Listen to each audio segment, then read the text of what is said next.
En soi, c'est vraiment une discussion, hein. C'est vraiment une discussion. Donc, sans toi libre de dire absolument ce que tu penses. C'est ça qui m'intéresse de toute façon. Et comme je te disais, la série là que je suis en train de faire, ça s'appelle Portrait d'humain. Et de base, la question qui m'intéressait, c'était de savoir, c'était quoi, que voulait dire un être humain pour les différentes personnes. Je me suis rendu compte que pour chaque personne, la définition était différente et je trouvais ça très intéressant d'écouter chaque personne sur ce sujet. Mais aujourd'hui, l'angle par lequel j'ai envie d'attaquer justement, c'est la définition que tu pourrais avoir de la peur. Mais pour te poser la question, du coup, bah, je vais te commencer par te poser la question de, pour toi, qu'est-ce que le courage? D'accord. Bon, merci surtout de m'avoir choisi pour ce podcast. C'est surtout un honneur parce que je ne sais même pas pourquoi tu m'as choisi, hein. Peut-être parce que, disons, on a les mêmes, euh, les mêmes attirances pour certains sujets. Mm, Et bon, le courage pour moi, c'est disons, la capacité de, de pouvoir franchir ou, disons, atteindre ses objectifs sans pour autant se poser des questions sur tout ce qui se passe autour de nous. mm, Donc, et aussi la capacité d'appréhender et d'accepter surtout tout ce qui nous vient de part et d'autre et de les vivre sans pour autant se remettre en question. Et, euh, et voilà, pour moi, c'est un peu la définition que j'ai du courage et ce que je vis tous les jours. Et donc, c'est ça. Du coup, enfin, quand tu dis vivre les choses qui viennent autour, enfin, vivre les choses qui arrivent sans se poser des questions, est-ce que juste tu pourrais développer un peu? C'est-à-dire que, enfin, est-ce que tu pourrais développer, s'il te plaît? Euh, pour un peu reprendre, le courage pour moi, c'est assez lié aux notions de tawakkul en islam. Mhm, Parce que quel que soit Alpha, lorsqu'on parle de courage, c'est surtout par rapport à des événements qui se passent. Donc, tu ne peux pas dire que tu es courageux si tu n'es jamais mis à l'épreuve. mm, Donc, le courageux pour moi, c'est celui disons, même pas qui n'a pas peur, parce que la peur, c'est quelque chose de naturel, mhm, mais quelqu'un qui affronte ses peurs et qui arrive à les surmonter. mm, Donc, comment on affronte ses peurs et comment on arrive à les surmonter, c'est là qu'intervient surtout la notion de tawakkul, c'est le retour vers Dieu. mhm, C'est-à-dire de savoir que tout ce qui se passe dans notre vie est, est su et connu par le Tout-Puissant. mhm, Donc, c'est là où vient le verset d'ailleurs, où Dieu dit Wa tawakkal wa kafa billahi wakilan, où il dit que, genre, et que tu dois placer ta confiance en Allah, mhm, car il te suffit comme protecteur. Donc, c'est surtout la notion de tawakkul, moi, qui me vient à l'esprit lorsqu'on parle de courage, parce que, disons, lorsqu'on dit qu'Allah suffit comme protecteur, mhm, ça veut dire que là, il n'y a absolument rien qui puisse nous atteindre, mhm, sans pour autant qu'il soit là. Et lorsqu'on part dans le hadith de Saint Touba, par exemple, il y a quelque part où il dit Manzana khairallah yoni awzadu, fazaka fi dari nezuka din wadud. mhm, C'est-à-dire que quiconque pense que quelqu'un en dehors d'Allah peut t'enrichir ou te nuire, mhm, celui-là est appelé à vivre dans la galère et la disgrâce, ici-bas et dans l'au-delà. C'est-à-dire mhm. que la notion de nuisance, surtout, euh, n'existe pas chez quelqu'un qui vit le tawakkul tous les jours. Ok. Justement, mais enfin, la question qui me vient du coup, c'est comment tu enfin, comment tu le mets en action cela? C'est une chose que de rationaliser la chose en te disant, tout ce qui m'arrive ne m'arrive que parce qu'Allah l'a permis, subhanahu wa ta'ala.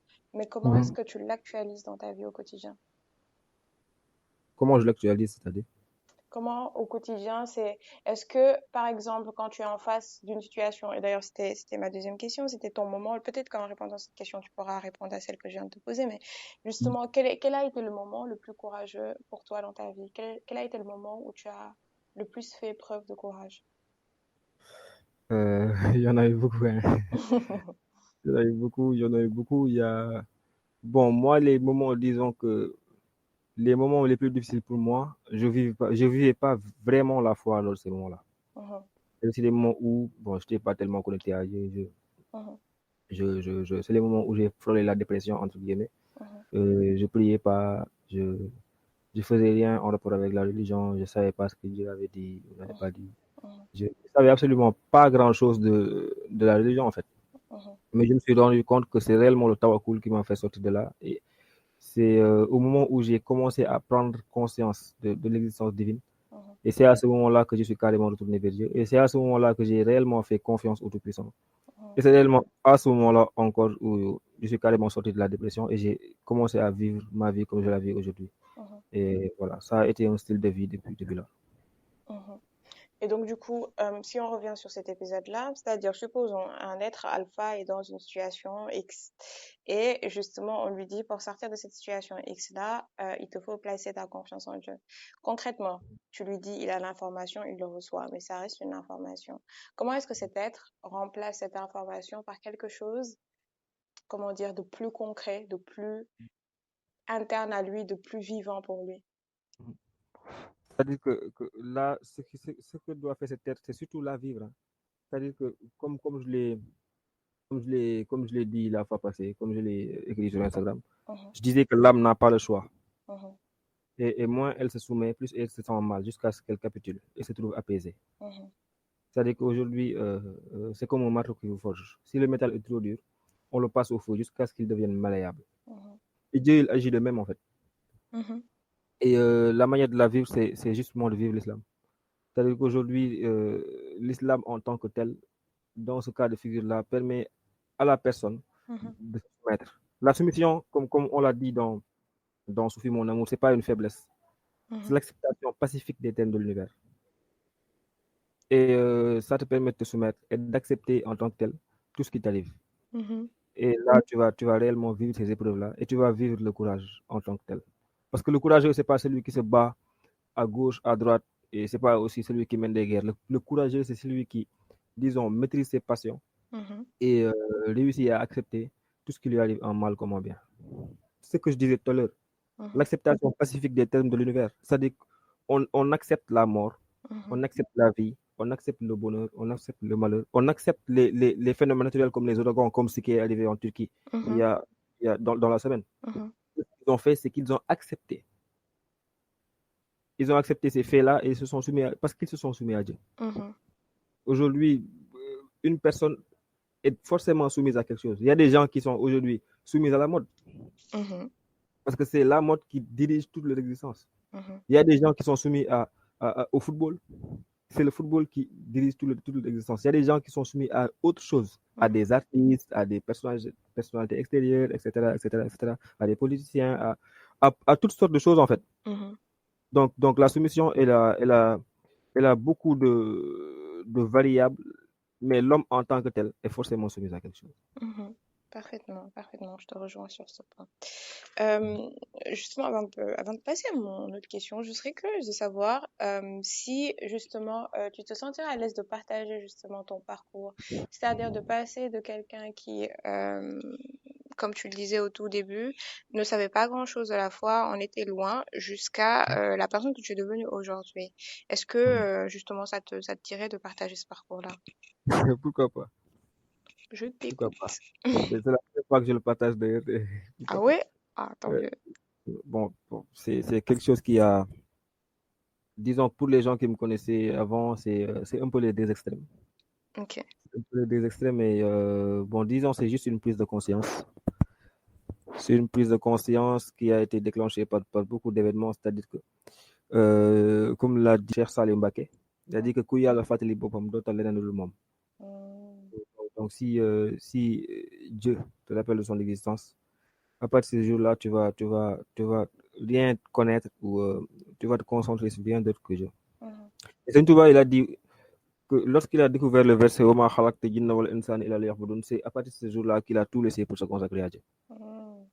Quand il a su que Dieu a explicitement dit dans le Coran, je n'ai créé les hommes et les djinns que pour qu'ils m'adorent. Mhm. Sax xawma nit ak jinne lu dul ngir ñu jaamu ma. Mhm.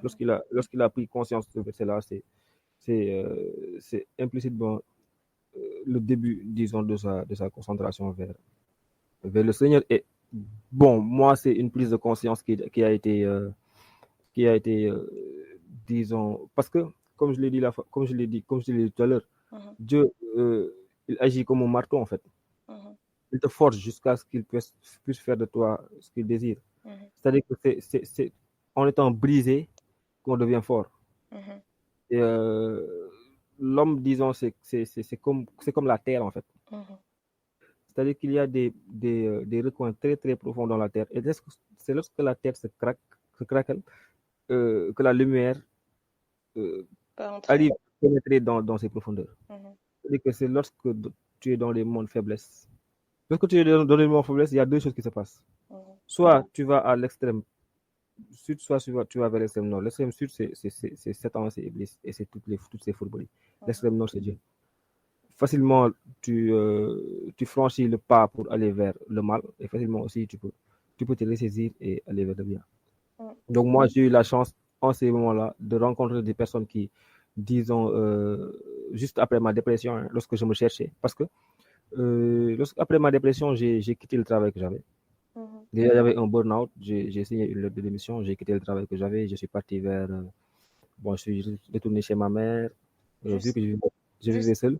effet de Oui. contexte. Avant même tout ça, c'était quoi ton style de vie? Enfin, qui étais-tu à ce moment-là, justement? Avant même toute cette dépression et tout ce burn-out. Mon style de vie était plutôt rocambolesque, entre guillemets, parce que disons, je vivais ma vie pleinement, en fait, Mhm. entre les femmes. Mhm. Bon, je fumais. Mhm. J'allais, il n'y a pas une semaine où je partais pas en soirée.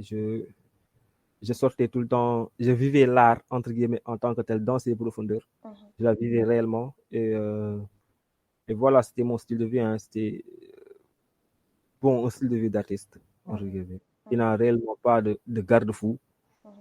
Bon, il n'y avait que la société qui était des garde-fous pour moi. Disons que l'éducation aussi que j'ai reçue de ma mère. Mhm. Mais elle n'était pas assez puissante et assez solide pour me retenir. Mhm. Donc, des fois, je franchissais ces garde-fous et voilà. Donc, c'était le mois d'avant.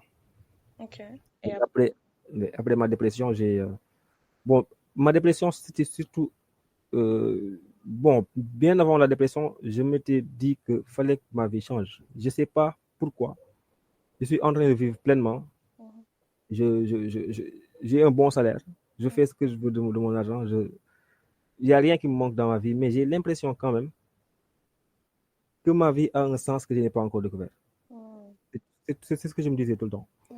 Mais bon, après ma dépression, je me suis dit, voilà, là, il va falloir que j'en profite pour faire table rase de tout ce qui a existé jusque-là, pour Mhm. avoir des idées claires. Je suis parti chez ma mère. Ce que j'ai fait en premier, c'est que j'ai éteint mon téléphone. Mhm. Et je l'ai gardé pendant 8 mois. J'ai quitté tous les réseaux sociaux pendant 8 mois. Mhm. Je me suis concentré sur moi-même. J'ai commencé à lire. J'ai commencé à lire et j'ai découvert pas mal de choses à ce moment-là sur la religion. Mhm. J'ai rencontré des gens qui, par hasard, hein, entre guillemets, même si le hasard n'existe pas, Mhm. des gens que j'ai rencontrés sur Instagram, euh, à qui j'ai parlé de tout et de rien, et qui vivaient tout près de moi. C'est juste avant que je quitte les réseaux sociaux. Mhm. Ces gens-là étaient assez ancrés dans la religion. Bon, après, en le fréquentant, en discutant avec eux, je me suis rendu compte qu'il y a beaucoup de choses que je ne savais pas. Déjà que j'avais avant ça lu un livre de Seigne Sambay Mhm. qui s'appelle le soufisme de Cheikh Ahmadou Bamba, Tasawuf de Cheikh Ahmadou Bamba. Mhm. Et ça me paraissait intéressant, même si je ne savais absolument rien, parce que je l'ai lu vers 2016-2017 comme ça. C'était 3 voire 4 ans avant que je frôle la dépression. Mhm. Donc, mais c'était resté quand même dans un coin de ma tête. Et lorsque j'ai rencontré ces gens-là, un jour, ils m'ont parlé de Seigneur Sam. J'ai dit, mais lui, je le connais, de, quel- j'ai déjà lu un livre de Seigneur Sam. Mhm. Ils m'ont dit, pourtant, ses conférences sont sur YouTube, etc. J'ai dit, ah bon? Après, je suis parti vers YouTube, j'ai découvert les grandes conférences islamiques de Seigneur Sam. Mhm. J'en ai écouté pas mal. Et là, c'était comme une gifle, en fait. Mhm. C'était comme une gifle parce que je me suis dit, mais genre, j'ai vécu, disons, plus de 20 ans de ma vie sans absolument rien comprendre de la vie. Je ne savais absolument rien de tout ce qui nous. Parce que la première chose qui a été claire pour moi, c'est le verset que je t'ai dit tout à l'heure. Mhm. Je me suis dit, moi, j'étais là sur Terre, je ne savais même pas ce que j'y faisais. Et là, Mhm. Seigneur Sam vient d'éclaircir toutes mes questions. Moi, je suis là en tant qu'humain. Je suis où je suis sur Terre. Et qu'est-ce que je suis censé faire ici? C'est pratiquer la religion islamique, c'est Djamu Yallah en fait. Mhm. Et après, plus je l'écoutais, plus j'avais des informations sur tout ce qui tournait autour de moi, sur la signification des choses, sur beaucoup de choses. Et là, je me suis dit, bon, c'est un point de non-retour. Je ne peux pas me permettre de retourner vers ce que je, ce que je vivais. Parce que, en fait, du jour au lendemain, j'étais devenu radical. Et j'ai détesté tout ce que j'aimais hier. Et je supportais même plus en fait, de croiser une femme, imagine-toi. Que je vivais l'islam intensément. On appelle ça al. Je vivais des états de sublimation. Et ça a beaucoup joué sur mon comportement. Après, je me suis calmé. Je me suis calmé lorsque j'ai découvert encore plus d'informations sur le makarim al-akhlaq, sur le bon comportement, etc., etc., etc. Mais c'était très, très, très intense. Pendant des mois, je faisais rien à part me lever le matin et aller au Dara. Lire les khassad, écouter les gens parler de la religion et rentrer chez moi. Je faisais ça tous les jours. Et ça a coïncidé avec un ramadan où ma foi était encore plus intense, où je passais des nuits à écouter les grandes conférences islamiques de Serigne Sambaye, où je passais aussi mes nuits à documenter. Les nuits, je documentais. La journée, j'allais discuter avec les gens qui sont au Dara de ce que j'avais documenté la nuit précédente. Et la nuit suivante, je retournais encore me documenter. Donc, c'était quelque chose que je vivais au jour le jour. J'avais arrêté de travailler, j'avais arrêté d'étudier. Je faisais rien à part me documenter. Donc, ça a été très bénéfique pour moi parce que lorsque je suis sorti de cette période-là, je suis devenu le salif que je suis aujourd'hui. Je suis retourné au travail, j'ai réintégré des entreprises, j'ai travaillé, etc., etc. Mais bon, j'ai mis en pratique tout ce que j'ai appris lors de cette année-là.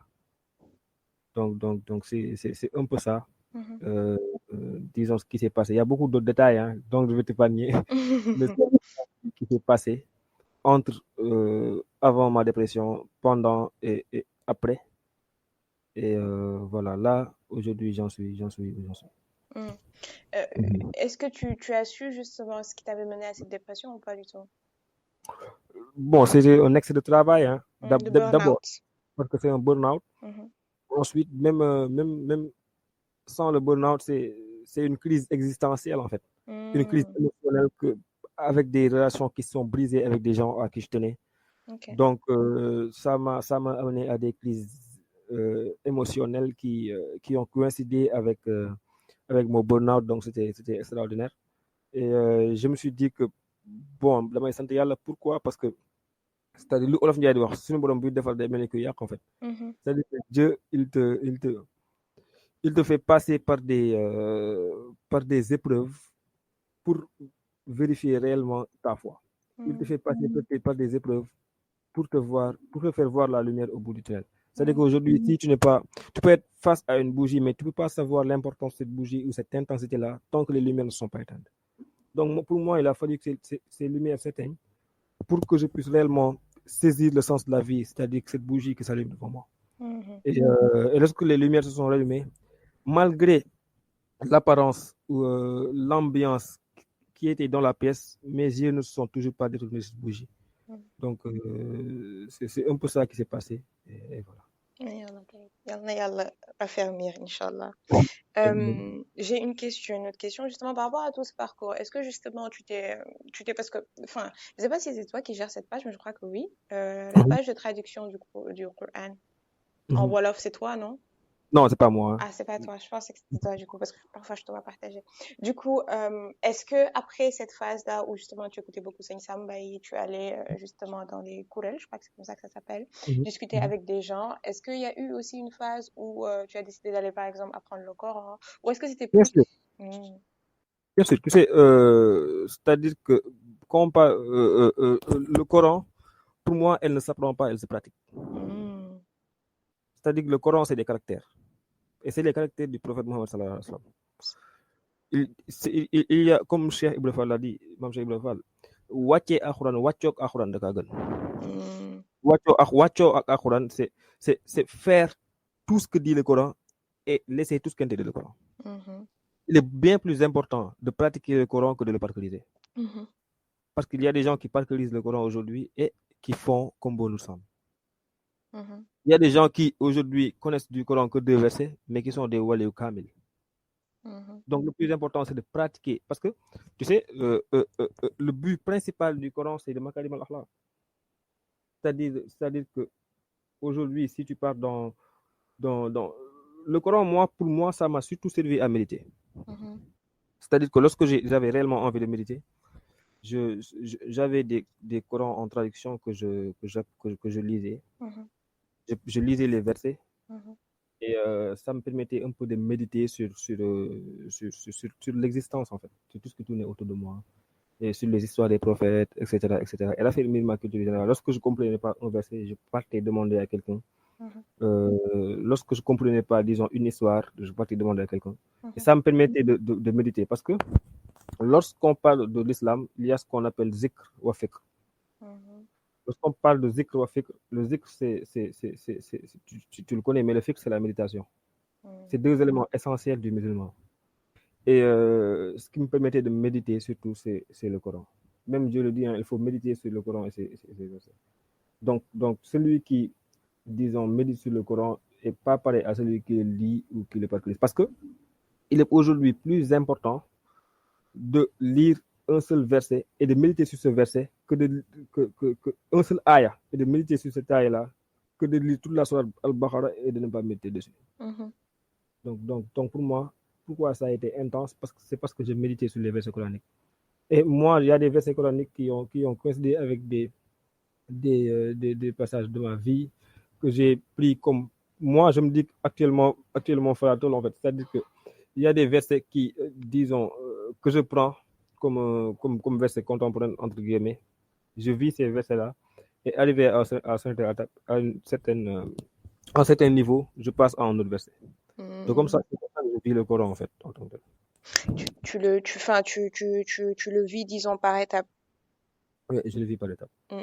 Justement, pour revenir justement à ce que tu disais au début, qu'il y a eu cette phase-là où c'était, comment dire, c'était extrêmement intense et que tu t'étais vraiment détaché, enfin, tu t'étais détaché de tout ce que tu aimais au début, en tout cas que tu détestais tout ça.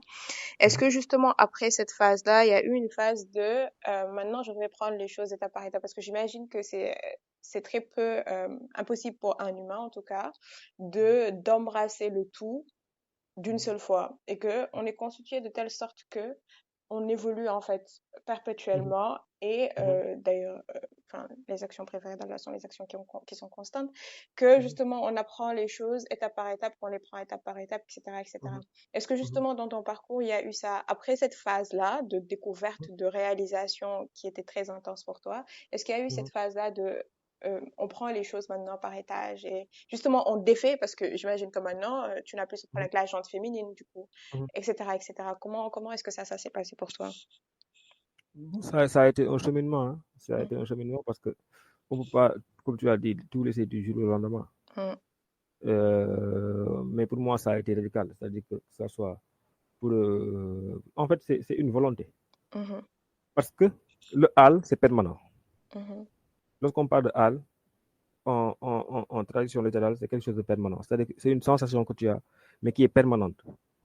Et lorsque cette sensation-là passe, la chose est de vivre ce que tu vis en dehors de cette sensation. C'est-à-dire qu'il y a une mhm, semaine où disons, tu as une foi extraordinaire. mhm, Tu fais des actions.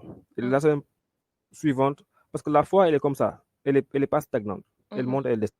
mhm, Lorsque ta foi descend, la chose est de vivre ce que tu vivais la semaine où ta foi était à son apogée. mhm, Donc, c'est la différence entre al et maqam. Le maqam, c'est une station. Le al, c'est quelque chose de permanent. Le mhm, maqam, c'est quelque part où tu es et que tu es constant sur cette chose-là. Tu peux être sur cette chose-là pendant 20 ans, 30 ans, 40 ans, 50 ans. mhm, Le hal, ça dure une semaine, 2 semaines, après ça disparaît. mhm, Donc la chose la plus importante, c'est de concrétiser en fait cette hal. Lorsque tu es dans des états, voilà, c'est ce que je voulais dire, état de grâce. Lorsque tu es dans ces états de grâce-là, que mhm, tu puisses concrétiser ces états de sorte d'avoir un fruit que tu puisses utiliser lorsque tu seras plus dans ces états. mhm, Donc ça a été comme ça pour moi. Et c'était petit à petit. Et ce qui m'a aidé, c'est, disons, la documentation. Plus tu en sais, plus tu as horreur de certaines choses. C'est-à-dire qu'aujourd'hui, moi, du jour au lendemain, de me déglu Sam Mounet, il a dit les hommes qui donnent la main aux femmes, ces mains-là iront en enfer. C'est-à-dire que Yonde bi sallallahu alayhi wa sallam moo ne mhm, góor bi jox loxo jigéen ci loxo boobu safara la jëm. Il a parlé des hommes qui donnent la main aux femmes. Et il a parlé des femmes qui donnent la main aux hommes. Et il a parlé des femmes qui donnent la main aux femmes. Et c'est lorsque j'ai su ça, dès ce jour-là, j'ai arrêté de donner la main aux femmes. Et c'est tout simplement ça. C'est-à-dire que c'est juste des informations qu'on capte et qu'on concrétise. Mhm. Donc ça s'est passé comme ça. Et lorsque je l'ai entendu parler de musique, et j'ai arrêté d'écouter de la musique. Et c'est tout simplement ça. Ça du jour au lendemain, plus il y a des informations, plus tu, euh, plus tu rejettes certaines choses que tu... Parce que, comme on le dit, Ken Bonul, en fait, ñàkk xam rek moo jàpp nit. Mhm. Donc c'était un peu ça pour moi. Et encore là, c'est pas juste par rapport aux interdits, hein, mais par rapport aux permis, parce que lorsqu'on parle de tasawuf, euh, c'est pas disons, les interdits et les permis qui nous intéressent parce qu'on a dépassé ce cadre-là, mais c'est plutôt la crème, c'est-à-dire ce qui sort de ces interdits et de ces permis-là, ce qui permet d'accéder à la grâce divine. Donc, encore aujourd'hui, j'essaie de... Tout à l'heure, tu as parlé d'un truc assez important, disons, l'évolution. Mhm. Aujourd'hui, l'être humain n'est même pas... c'est pas une station, en fait. L'être humain, c'est un cheminement, c'est un but. Mhm. Mhm. C'est-à-dire qu'on tend à être humain. On n'est pas humain. Mhm. D'où Mhm. l'expression Wolof nek nit. Tu sais, lorsque Dieu il dit dans le Coran au prophète, Oma arsalna ila rahmatan lil alamin. Mhm. C'est-à-dire que nous avons envoyé comme miséricorde pour l'univers. Mhm. Bon, lui demander Yalla ci kaw suuf. Et le prophète, au début de son appel, il a dit Inama buisul utamina makarim al ahla. C'est-à-dire que j'ai été envoyé pour compléter les nobles habitudes. C'est-à-dire qu'aujourd'hui, lorsqu'on parle du prophète dans le Coran, on ne parle pas de sa connaissance, on ne parle pas d'autres choses, de prestige, de famille, non. Mais il utilise Makarim al-Ahla, les Mhm. bonnes habitudes, les bons caractères. Et ces bons caractères-là, c'est un cheminement. Moi, talibé rek. Mhm. C'est un, chez Ibn Fall, on lui a une fois demandé lan mooy talibé. Il a expliqué ñu ne ko nooy def ba xam boo amee talibé noo koy xamee. Il a dit que boo demee ba jàpp ne am nga ko rek mooy ñàkk nga ko. Mhm. Donc c'est un cheminement. L'être humain c'est un cheminement. C'est pas une station. C'est pas quelque chose qu'on acquiert. Mhm. Dans l'histoire de l'humanité, il n'y a qu'une seule personne qu'on a qualifiée d'insan kamil. Lorsqu'on parle d'insan kamil, c'est l'humain parfait. Et c'est le prophète Mohammed sallallahu alayhi wa sallam. Toutes Mhm. les autres personnes, ils tendent à cette insan kamil là. Donc, de ta naissance à ta mort, tu tends vers cela. Et c'est un cheminement. C'est quelque chose que tu vis tous les jours. Tous les jours, tu essaies de faire des rétrospections pour voir ce que tu as vécu aujourd'hui, ce que tu as eu comme mauvaises actions ou mauvaises habitudes. Essayer de les corriger et acquérir de bonnes habitudes en amont. Donc c'est un peu ça. Depuis lors, ce que j'essaie de vivre. Et voilà. Mhm. Mais du coup, enfin, ce qui m'interroge dans ce que tu dis, c'est que il y a quand même enfin, entre le fait d'être un humain ou de devenir un humain, justement, est-ce que quand tu dis on devient un humain, tu ne parles pas de on atteint notre objectif et ce pourquoi on a été créé en tant qu'humain? Parce que moi, je mettrais une nuance entre on cherche à aller vers cela et at the end of the day, c'est ça l'objectif, c'est d'adorer de la meilleure des façons possibles et c'est pour ça qu'on a été créé. Mais est-ce que justement ce chemin vers devenir cela, vers devenir jour après jour un meilleur serviteur, ce n'est pas différent d'être humain justement? Ou pour toi les deux se confondent? Non, les deux sont carrément liés. Il n'y a aucune différence. C'est-à-dire Hmm, qu'aujourd'hui, on est humain quand devenons le meilleur serviteur. hmm. C'est-à-dire Et si on ne l'est pas, qu'est-ce qu'on est du coup? si on n'est pas quoi. Si on n'est pas le meilleur des serviteurs, qu'est-ce qu'on est? C'est-à-dire, par exemple, si tu prends quelqu'un qui ne croit pas, il est quoi s'il n'est pas humain? Qui ne cherche pas à servir et c'est pas son objectif de vie et ça ne l'intéresse pas du tout. Mhm. Il est quoi s'il n'est pas un être humain? Il est un être humain en tant que tel, disons, dans la lexique, dans sa forme, dans ses aptitudes, etc., etc. Mhm, Mais ce qui fait réellement l'humain, mhm, c'est ça, ce que je dis, c'est les makarim al-ahla. Et aujourd'hui, ces makarim al-ahla là, euh, ils ne sont utiles et concrets que lorsqu'ils sont utilisés dans la voie de Dieu. mhm, Ce qui explique cela, c'est aujourd'hui, une personne qui fait pour Dieu et une personne qui ne fait pas pour Dieu ne sont pas deux personnes pareilles. mhm, Aujourd'hui, si en tant que mécréant, une personne prend 1 milliard et la met dans la voie de Dieu, ces 1 milliard-là sont insignifiants pour Dieu parce que il ne l'a pas fait pour Dieu. mhm, Il l'a fait pour autre chose. mhm, Donc, ces caractéristiques humaines-là sont concrètes lorsqu'ils sont effectués dans la voie de Dieu. Mhm. Je ne sais pas si je me fais comprendre. Si, je comprends parfaitement. Enfin, il peut pas y avoir d'accomplissement et ça ne sert à rien du tout, en fait. Justement, si bëtu yàlla le fait que yow ngay defal pour leneen parce que yàlla de toute façon moom moo wax ne li ngay intention bi ngay def rek loolu ngay am si comme action. Donc, boo ko defee si. Mais Dieu, il dit, innama a'malu binniyati. Les actions ne valent que par leur intention. Ouais, exactement. Totalement. Donc, c'est plus la peine que je te demande ta définition de l'être humain, parce que c'est ce que j'allais te demander, du coup. Donc, pour toi, l'être humain, c'est quelqu'un qui justement se soumet et fait des actions qui sont en concordance euh, avec la volonté divine. C'est bien ça. Et lorsqu'on parle de noblesse, Mhm, être noble, lorsque tu apprends la littérature et qu'on te parle d'humanisme, mhm, les humanistes, c'était des nobles. mhm, Et la noblesse, là-bas, ça se rapportait surtout au bon caractère avec disons, la bienséance, etc., etc., etc. mhm, Mais la noblesse, selon la sunna, c'est d'abord d'être fidèle. Mais après, le fait d'être fidèle, c'est d'être tolérant vis-à-vis des êtres humains. mhm. Donc la fidélité, elle vient d'abord. Ensuite s'ensuit la tolérance envers les êtres humains. Le meilleur humain, c'est celui qui ne fait aucun mal à ses frères. Mhm, Et que ce soit par les actes, que ce soit par la parole. mhm, Ouais. Donc Dieu, il a dit, le prophète sallallahu alayhi wa sallam, il a dit, vous ne croirez pas tant que vous ne vous entraînez pas.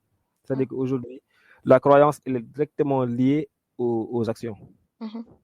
Donc, on peut pas, dans le sens contraire aussi, les actions sont carrément liées à la croyance. Comment est-ce que justement la personne que tu es devenue est vécue autour de toi? Comment est-ce que ça a été vécu avec ceux qui t'ont connu avant, avec la famille, avec les amis? Mhm. Comment est-ce que ça a été vécu? Est-ce que justement ça a été simple pour Mhm. eux de te voir changer, de te voir devenir quelqu'un d'autre? Ou est-ce que justement il y a eu des tensions parce qu'ils comprenaient pas la personne que tu étais devenue? Bon, disons que ça a été compliqué au début Mhm, parce que moi-même, je ne me comprenais pas. Je ne me mhm, comprenais pas. Du jour au lendemain, j'étais devenu quelqu'un d'autre. J'avais la moitié de mes habits que je voulais plus porter. J'avais, disons, la moitié de ce que j'aimais faire avant, 90% de ce que j'aimais faire avant que je voulais plus faire. mhm, J'avais beaucoup de choses qui, disons, dans ma vie n'étaient plus fixes. mhm, Voilà, donc c'était complètement différent en fait du jour au lendemain. mhm, Donc c'était aussi compliqué avec les gens autour de moi parce qu'ils ne me comprenaient pas. mhm, Et au fur et à mesure que j'avançais, je me rendais compte qu'en fait c'était à moi de les comprendre, mais pas à eux de me comprendre. Donc j'ai commencé à... Parce qu'au début c'était compliqué. Ma grande sœur par exemple, ou mes frères ça c'était pas un truc, mais ma grande sœur, mhm, elle m'a elle avait peur que, que j'aille à Touba me poser là-bas, ne plus revenir à Dakar.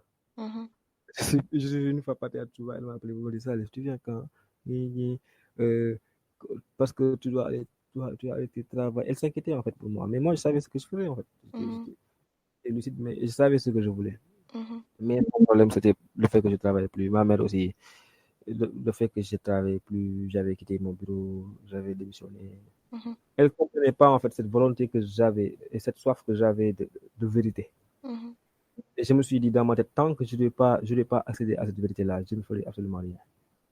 Et mhm, c'était impossible pour eux de comprendre cela.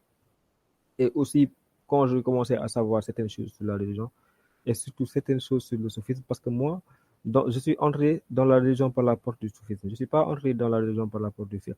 mhm, Je suis entré dans la religion à cheval entre le soufisme et le tawhid. mhm, Donc c'est par la suite que je suis allé vers le fiqh. mhm. J'ai emprunté le sens contraire. Dans le soufisme, on parle de majzoub.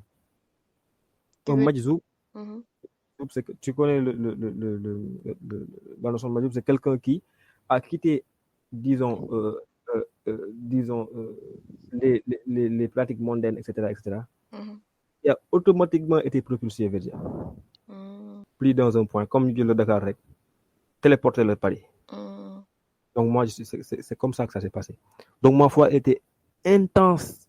Mhm. Il était pas en fait, c'était une foi. Parce qu'il ne pouvait pas être expliqué. Mhm. Aujourd'hui, si quelqu'un venait me dire de lui expliquer ma foi, j'allais lui dire des choses qu'il ne comprennent pas. Parce que moi, j'avais une certitude par rapport à la communication que font les arts, par rapport à la communication. En fait, du jour au lendemain, j'ai eu une révélation, en fait. Et Mhm. ce qu'on appelle troisième œil. Ce troisième œil s'est ouvert à moi. Et j'ai Mhm. commencé à percevoir, en fait, tout ce qui m'entoure. Même le sable, je commençais à prendre conscience de, de l'état d'être du sable, du vent, des feuilles, de tout ce qui tournait autour de moi. Et je vivais réellement ces choses-là. Mhm. Et j'avais une relation interne mais externe aussi avec mes membres, ce qu'on appelle Hawasul Hams en arabe. Mhm. Avec mes membres, avec mes mains, avec ma langue, j'avais une relation directe avec eux. Et je méditais sur eux, sur Mhm. leur indépendance qu'ils ont vis-à-vis de moi et sur leur dépendance aussi qu'ils ont envers. Donc, Mhm. c'est des concepts assez profonds que je ne pouvais expliquer à personne. Mhm. Donc, c'était très, très profond. Et les gens autour de moi, qui n'étaient pas initiés, entre guillemets, ils Mhm. pouvaient comprendre cela. Donc, c'est comme ça que je vivais jusqu'au jour où j'ai lu un livre de Cheikh Bentones qui s'appelle Soufisme au cœur de l'islam. Mhm. Et il expliquait la notion de maturité. Il expliquait qu'on ne nourrit pas un nourrisson avec de la viande, mais avec du lait. Mhm. Et il disait que c'est pas parce qu'on souhaite voir grandir un nouveau-né qu'on va lui donner de la viande. On va le tuer. Il dit aussi qu'il s'agissait de nourrir par étapes. Mhm. Parce que même selon le hadith du prophète, sallallahu alayhi wa sallam, il disait parler aux gens selon leur entendement. Mhm. Donc là, j'ai commencé à prendre conscience de cela. Et j'ai commencé à parler aux gens selon leur entendement. Mhm. Donc ça a été un peu ça par rapport à tout ce qui tournait autour de moi. Mhm. Donc, bon, avec ceux avec qui je partageais, Mhm. disons, la même foi, entre guillemets, Mhm. je parlais d'une certaine manière. Mhm. Et avec d'autres, je parlais d'une autre manière. Donc même aujourd'hui, hein, c'est-à-dire Mhm. que la manière dont je parle avec toi, et la manière dont je parle disons, ma soeur, et la manière dont je parle avec une personne initiée qui, disons, partage euh, la même volonté Mhm. que moi, on parle d'Irada, la même volonté que moi, c'est carrément différent aujourd'hui. Si tu me trouves, il y a des assemblées, si tu m'y trouves, tu vas te dire, non, c'est pas ça, en fait. Mhm. Bon, ma manière de parler, euh, etc., etc., l'intensité de ce que je dis, et tout ça, c'est carrément différent, en fait. C'est deux, voire trois personnes différentes. Mhm. Donc, c'est un peu ça. C'était compliqué avec les gens qui m'entourent parce que la maturité, entre guillemets, que j'ai là actuellement, je ne l'avais pas à ce moment-là. Mhm. Donc c'est ça. Super intéressant. Bon. Je t'ai déjà beaucoup retenu. Je ne sais pas si tu aurais un mot de la fin. En tout cas, moi, ça a été vraiment un plaisir. J'ai énormément appris au travers de cette discussion. Donc, si tu as un mot de la fin, je t'écoute. Au mot de la fin. Au mot de la fin. Au mot de la fin. Bon, moi, j'ai pas grand chose à dire, hein. C'est surtout te remercier parce que tu m'as permis, surtout à travers ce podcast, de beaucoup apprendre sur moi-même parce que c'est au cours de cette discussion, il y a des vérités qui s'étaient endormies euh, chez moi qui ressortent. Mm. Des choses que j'avais oubliées de mon être ou des choses que je ne savais même pas. Parce que, bon, c'est en posant, c'est l'art d'accoucher les esprits, hein, c'est en posant des questions qu'on découvre des réponses. Disons, des fois, c'est soi-même qu'on ne savait pas. Mm. Et, euh, et voilà, et je te dis, je te dis merci. Ok, c'est moi. Et j'espère qu'on aura l'occasion d'avoir d'autres, d'autres podcasts, d'autres, disons, occasions de parler de sujets assez intéressants comme ça. Mm. Et voilà. Merci beaucoup à toi. C'est vraiment un très, très, très grand plaisir.